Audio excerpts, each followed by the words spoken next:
Hey everybody, it's Matthew. Welcome back to the channel. Today, of course, as our usual follow-up to our latest singer list video with Eddie Vedder, we are going to be doing a how to sing like Eddie Vedder video. And I'm going to go through some of the basic things that makes his voice unique and go through his technique so you guys can learn how he sings and understand how to use that yourselves. Alright, so let's approach it first with the most obvious part of Ed's voice, which is that kind of dark, sort of dropped larynx kind of sound that he does.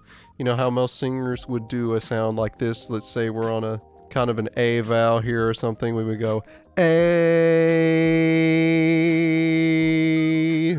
something like that, or A. With Ed, it's going to be more like A.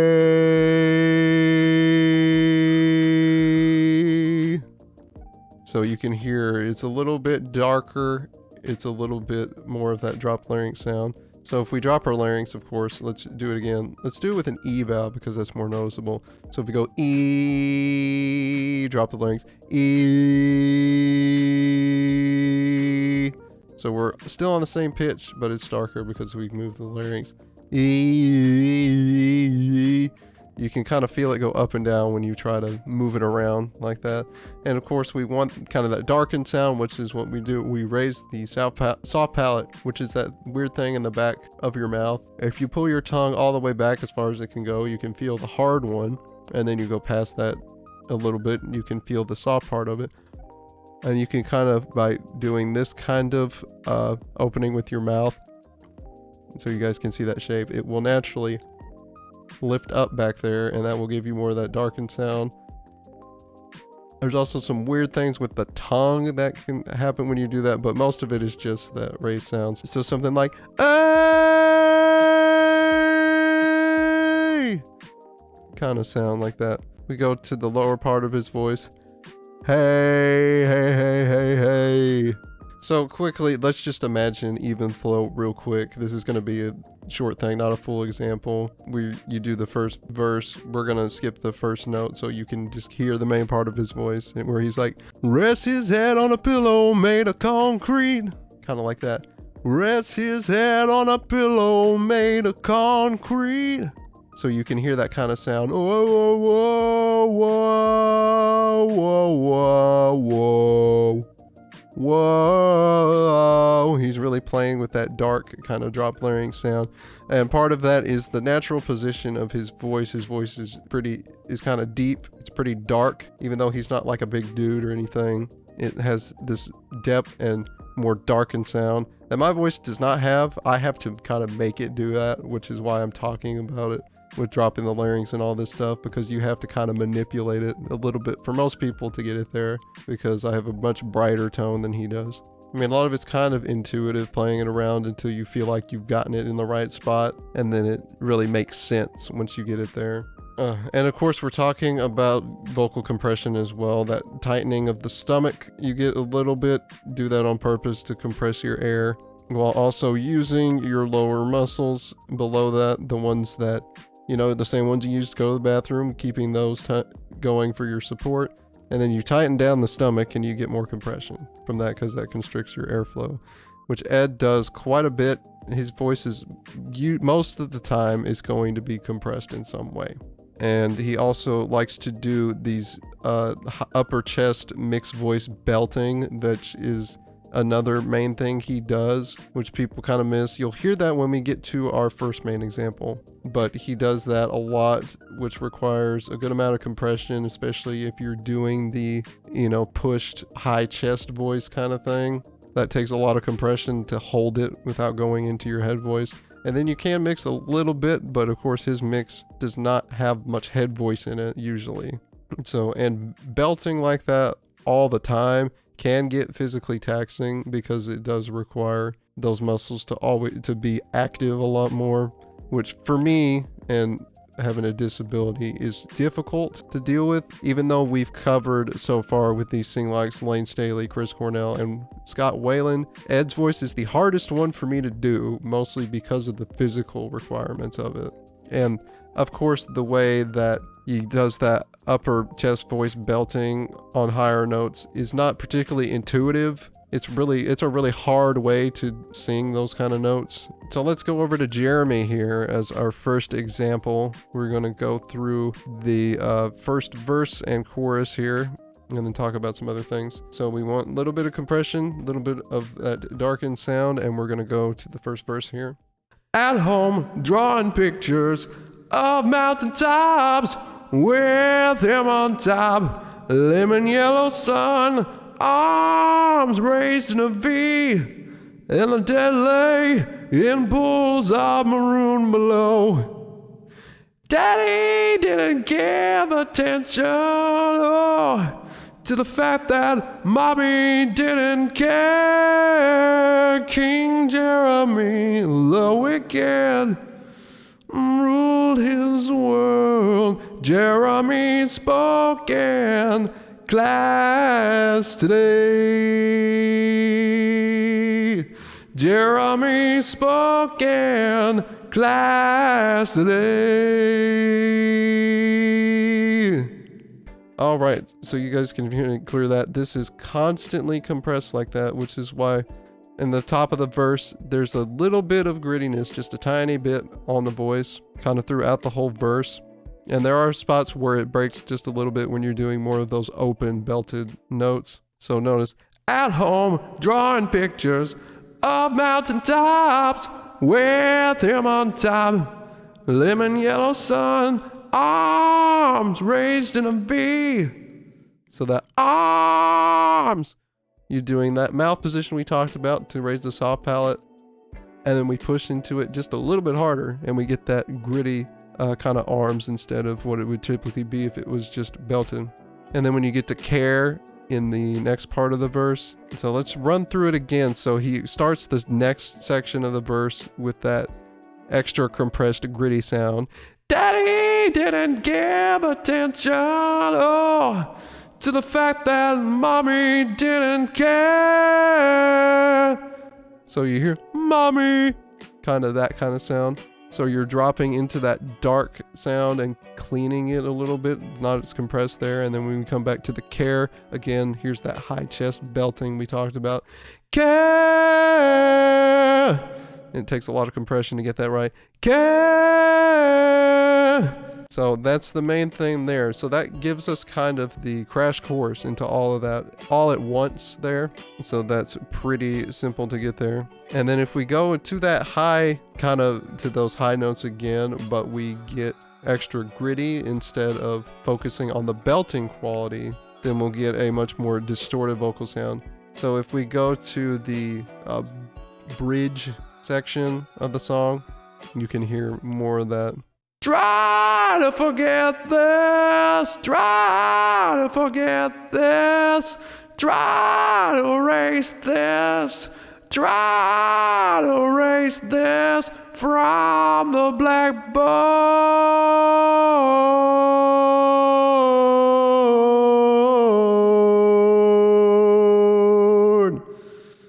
So again, that's really hard to get because you're in that upper range there trying to compress it really hard to keep it, because his way of distorting is he keeps his voice really open. And as you guys can hear, the way I use my tone is pretty similar in ways to Chris Cornell, where I'm going to do a closed vowel, a more closed sound than that, trying to do the distortion. So it's not going to be open like try. It's going to be more like try. You can hear that difference there. That's a big difference between Chris and Ed there, where Ed's is always a lot more open of a vowel sound. That's the thing to talk about with Ed. He really likes open vowel sounds, which gives him that unique sort of delivery there when you do an open vowel with that lowered voice like that. So let's go to something where he's a little bit different here. We're going to talk more about distortion in the lower part of his voice. We're going to do some quicker stuff here, which lets us kind of sit in that lower part of the voice a little bit. And it's kind of the rap, almost rapping kind of thing, but not really. If we go to Animal, which is on their next album, on Verses, it opens with the verse. The song opens like this. 1, 2, 3, 4, 5 against 1. 5, 5, 5 against 1. So 1, 2, 3, 4, 5 against 1. 5, 5, 5, 5 against 1. Okay, that one's normally a little bit more open. 1, like that, but you kind of get that idea. And we're down here a little bit in this kind of voice. You can hear it. 1, 2, 3, 4. So it's not 1, 2, 3, 4. It's 1, 2, 3, 4. Hey, yeah, yeah. Dropping my larynx. 5 against 1. 5, 5, 5 against 1. Don't forget your compression either. And then we get really hard, nasty, distorted line after that with the rest of the verse. A torture from you to me, yeah. Abducted from the street. I'd rather be with an animal. I'd rather be with an animal. So you can hear that. And the important thing to point out here is how he goes from really distorted to cleaning it back up and then doing the reverse on the chorus, which is clean and then distorting the end. And he punctuates animal with that distortion at the front of it on that A vowel. It's a very important thing to remember because we're not distorted all the time. We're not clean all the time. We're picking and choosing where to do those things to, highlight those sections, bring a different emotion to it, and also the parts where you're going clean, give your voice a little bit of a break so that we're not going distorted pedal down all the time and wearing ourselves out. And the important thing to hear with this thing here with the I'd rather be with there, it's like, I'd rather be. That B is a little bit compressed there, so you get a tiny bit of grit. Be with, and then you drop it out and clean it when you get to the with. So it makes a lot of sense there, that type of technique. Let's go to Better Man here and talk about that. So we're going to go for a little bit of a softer delivery here, and it's everything we've talked about here without the aggressive parts of it and the strong belting. This is much more dialed back, and you got to watch your compression here and the tone of your voice, because if you drop the tone too much on the soft delivery, it starts to just sound really heavy and like dragging, and you don't want to do that, obviously. So you wouldn't go, waiting, watching the clock, it's 4 o'clock, it's got to stop. See, that sounds way too heavy, and the energy completely changes when you do that. You don't want to do that. So that's the thing to point out. When Ed is soft, he's not doing as much of the darkening of his voice and sort of dropping the tone out. There's a reason for that. I kind of said, which is when you're not going as hard and putting as much air into it, that doesn't sound as good.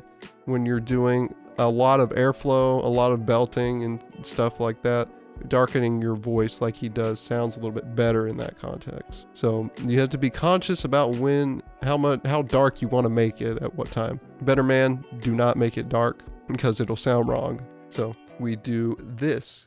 Waiting, watching the clock, it's 4 o'clock, it's got to stop. Tell him, take no more. She practices her speech as he opens the door. She rolls over, pretends to sleep as he looks her over.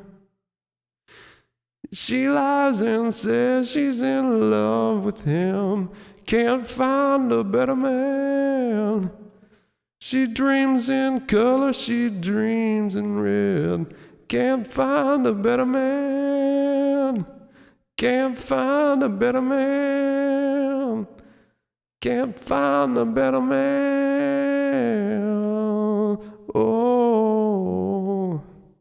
So see, we're dialed back there, very gentle, very careful with that. I might not have put quite enough into that delivery of that, so that might have been a little quiet there. I might have gone a little too quiet, but you get the idea. That song's a little bit hard to feel out the volume on. And then, of course, you go to the next and it starts to pick up. Memories back when she was bold and strong and waiting for the world to come along. Swear she knew it, now she swears he's gone. and then we push into the gone there, and then we get a little bit louder here. And remember, darken a little bit more when we get open here, or get more intense, because it'll sound weird. She lies and says she's in love with him, can't find a better man. She dreams in color, she dreams in red, can't find a better man. So you hear that idea. And then we pick it up with the emotion, remember. More distorted here, so we're going to hit the E vowels a little bit harder here to get that. She loved him, yeah. She don't want to lead this way. She feeds him, yeah. That's why she'll be back again. Can't find a better man. There's that kind of idea there. So it's staging the vocal there. When we're low and quiet, don't make it too dark there. We're not doing long vowels either. It tends to be closed vowel sounds that aren't as open too. You go down there, we progress a little bit into the rest of it here. We're darkening a little bit more. Vowels get longer and wider as we are increasing the intensity in the airflow there. And then back to our regular compressed technique when we get to that section there, where he does get more intense and distorts his voice a little bit there. We're going back to highlighting those more closed vowels there, but we're keeping the same things with darkening and the increased airflow and compression. There's that whole bit there with that type of singing. Now, to point out, there is not a ton of technical depth to what Ed does, because it's all the things that I just talked about with those 3 examples, just in different ways of how he decides what vowel he decides to use where on what word, when he decides to be compressed, when he decides to be softer. Again, there's a lot of him going between compressed, distorted, aggressive sound, and then pulling it back a little bit, cleaning up open vowel, belted. That's a very normal thing that he does through tons of songs. But it's like I said, the main thing with Ed is very compressed, constant slight compression to the voice, and then of course digging into that more when there's an aggressive spot, darkening your voice, opening it like that to raise your soft palate. So hide your bottom teeth, do that and raise your soft palate, that kind of sound. So the summary of his technique is kind of that constant slight compression on his voice, and then, you know, digging in when there's more aggressive parts, using that darkened sound, and then opening your mouth to hide your front teeth to raise your soft palate to get that type of sound there.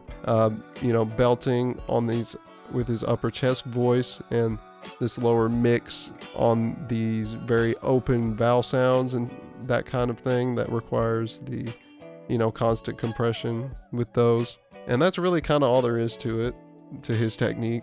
So it's a pretty simple one to understand. It's all about just varying things in different degrees and using them at different spots. His technique has been consistently the same throughout his entire career. The only thing that has changed is some of the strength of his compression, because he's gotten old, and that's one of the first things that goes with your singing voice. It is not, has nothing to do with technically your voice at all.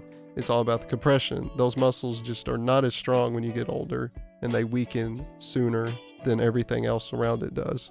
So that's why you don't hear quite as much of the really aggressive stuff that he used to do, especially on tenon verses. While he does do it some, it's a very limited capacity.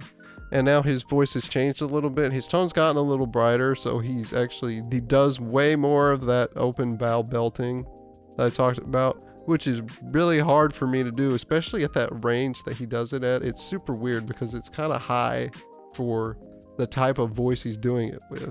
So a song like Dark Matter, which is their new one, is actually really tough to sing normally for anybody, because it's that constant higher chest belted sound, which is, I guess, easier for him to do now at an older age. It's easier for him to rely on that than the other parts of his voice, but still pretty challenging. Okay guys, I think that's probably gonna do it here for Ed. There's not a whole lot to analyze with him. His technique is pretty straightforward. What you hear is what you get, and it makes pretty good sense when you break it down. So hope you guys enjoyed this video. Like, subscribe, of course, if you did. Don't forget to check out the previous one with me counting down 7 of my favorite live vocals from him. And don't forget to click the bell, of course, to get notified when a new video is out. And I'll see you guys next time in another video. Have a good one.